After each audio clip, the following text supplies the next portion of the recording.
minum dulu. Saya tuh kalau kepada nenek-nenek sabar. Ya, makasih ya. Ayo, tangkitung. Baik, selamat sore para remaja yang cantik. Kita ini selalu dalam keadaan yang sedang belajar. Ya, Yesus saja itu belajar. Karena kita orang yang mengikuti Yesus, maka kita juga belajar. Jadi jangan pernah kita menggunakan usia sebagai alasan untuk berhenti belajar. Amin. Mau lanjut atau tidak? Lanjut.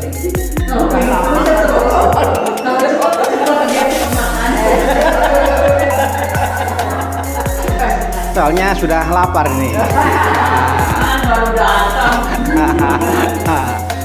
Pada dasarnya kita bisa belajar dari apa saja, juga dari siapa saja.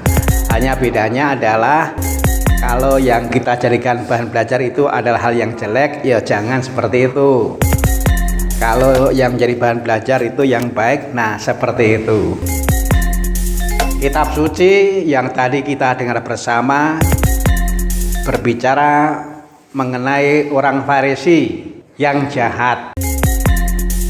Mereka mengamat-amati dengan cermat Yesus, apa yang mau dilakukan. Dan yang ada dalam hatinya adalah mereka mengamat-amati Yesus tetapi untuk mencari bahan menyalahkan. Kita bersyukur diberi mata yang bisa melihat. Kita bersyukur diberi alat ucap yang memang bisa untuk berucap. Kalau kita nggak hati-hati, nanti kita bisa seperti orang Farisi. Perhatiannya besar dalam hal mencari-cari bahan untuk menyalahkan orang. Orang bisa melihat dengan mata untuk mencari-cari yang bisa menjadi bahan menyalahkan orang. Orang bisa menggunakan alat ucap untuk berkata-kata yang isinya adalah untuk menyalahkan orang lain. Nah, inilah yang ada di kitab suci, dan yang seperti itu jangan kita tiru. Kalau ada hal seperti itu dan tidak segera diberhentikan, itu nanti bisa kemudian berkembang. Di dalam Injil tadi, sebenarnya orang Farisi dan orang Herodian itu nggak rukun. Tapi karena mereka itu punya semangat jahat yang sama, ternyata kejahatan yang sama itu bisa merukunkan. Tadi di bagian Injil yang akhir dikatakan bahwa orang Farisi dan orang Herodian bersekongkol untuk membunuh Yesus. Sebelumnya hanya melihat untuk mencari alasan menyalahkan.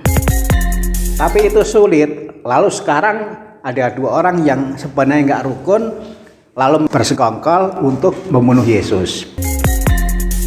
Inilah yang bisa kita pelajari untuk jangan seperti itu. Nah, mudah-mudahan dengan bergabung di Legio Maria ini kita bisa mencontoh Bunda Maria yang fokusnya lebih kepada menghargai Allah, termasuk juga menghargai Allah yang menjelma, yang untuk itu lahir, dididik, dibesarkan oleh Maria.